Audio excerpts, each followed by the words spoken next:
Salut, c'est Trado, content de vous retrouver pour la mise à jour de l'or libellé en dollars et en euros après une semaine quand même faste, hein, puisque nous avons eu l'occasion de pouvoir bénéficier de pas mal d'éléments assez positifs, hein. On va commencer par l'or libellé en dollars.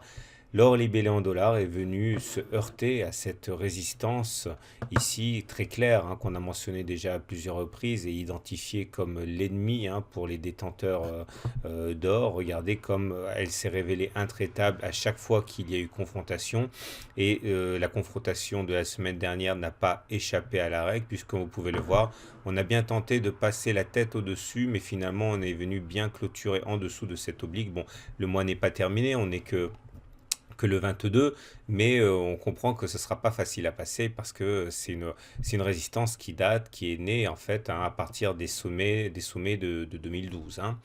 On va descendre d'une unité de temps pour l'or libellé en dollars et on voit qu'effectivement le point d'entrée qui avait été détecté ici continue à être porteur, puisque entre les 1100 et quelques et les 1284 auxquels on assiste en cette fin de semaine, eh bien, il y a bien eu une jambe de hausse, et ça ne fait que confirmer la tendance haussière en unité de temps hebdomadaire. Vous voyez, les pics sont devenus croissants, les creux sont devenus croissants, donc on est aussi en théorie de dos, et également par rapport à la moyenne mobile à 20 semaines, on est bien au-dessus d'une moyenne mobile à 20 semaines qui est montante.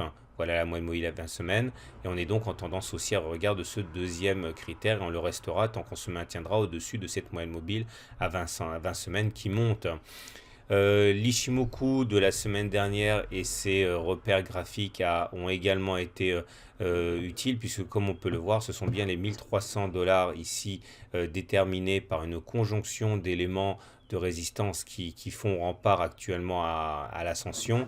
Alors c'est beaucoup de choses. Tout d'abord, c'est le haut du nuage dont on sait qu'il fait résistance généralement. On a également un plat de Tenkan, et vous savez que lorsqu'on a un plat de Tenkan ou un plat de Kijun comme c'est le cas ici, eh bien dans le prolongement vous avez une zone de résistance.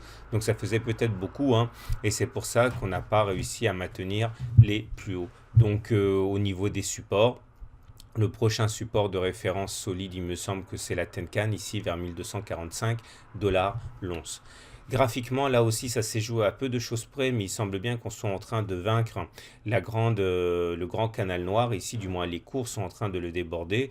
On a réussi à passer au-dessus, on a clôturé à la limite de cette résistance en noir ici, donc c'est assez encourageant pour la suite. Et si on met tout ça sur le même graphe, on comprend effectivement la difficulté de la tâche actuelle, puisque pour être libéré de toutes ces résistances, on aurait sans doute passé les 1300 dollars l'once, hein. C'est à mon avis le point de résistance de référence pour la méthode d'accumulation rationnelle que je vous propose. Et nous avons donc ici à la fois, ce serait un passage au-dessus du seuil psychologique des 1300 dollars, une cassure du canal noir, une cassure du nuage. Bon bref, vous l'aurez compris, c'est à partir de maintenant que les difficultés risquent de commencer. Nous avons également au niveau du support de résistance pour la méthode d'accumulation rationnelle. Ah non, pas la Tenkan, à mon avis, il faudrait mieux viser la Kijun, ici aux alentours de 1230 dollars l'once, puisque ça correspondrait à la fois à la Kijun, à la fois à la remontée de la moyenne mobile à 20 semaines.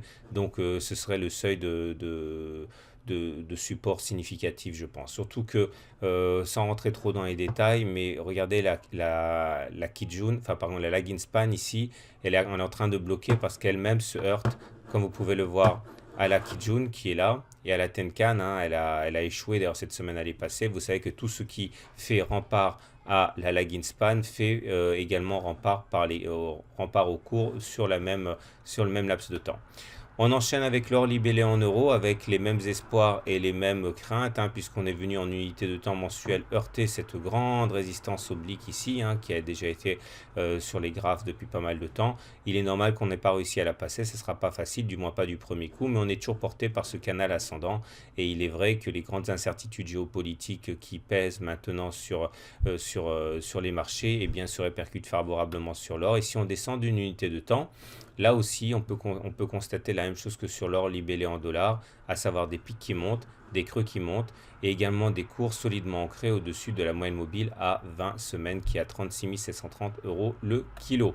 L'Ishimoku nous montre que Nous avons en fait, c'est pas vraiment l'Ishimoku hein, ici, hein, c'est la méthode traditionnelle puisque toutes les courbes sont en dessous. Donc pour l'instant, on peut en rester là. Par contre, on voit bien les différentes résistances qui se profilent. Les 39 400 ici, hein, correspondant au sommet ici, et aussi les 40 000 euros qui correspondent à cet ensemble de sommets ici. Il faut se préparer à avoir des difficultés quand même sur ces niveaux. Graphiquement, de manière un petit peu plus précise, on voit également qu'on a un grand canal ascendant qui nous soutient, mais il ne sera pas facile de passer les 39 400. C'est ici, c'est la conjonction de cette résistance correspondant à ce sommet et au haut du canal orange.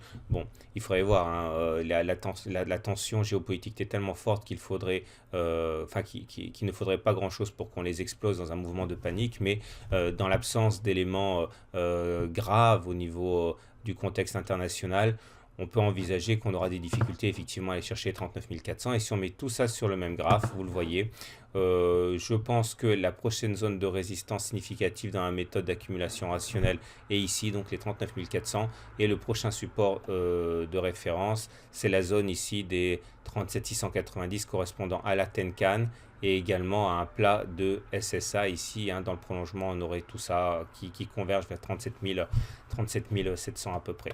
J'ai mis tout ça sur le même graphe ici.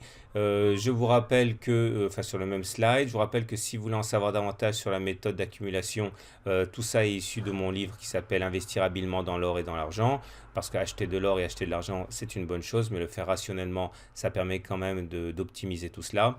Et je vous souhaite un bon week-end et à la semaine prochaine pour la mise à jour.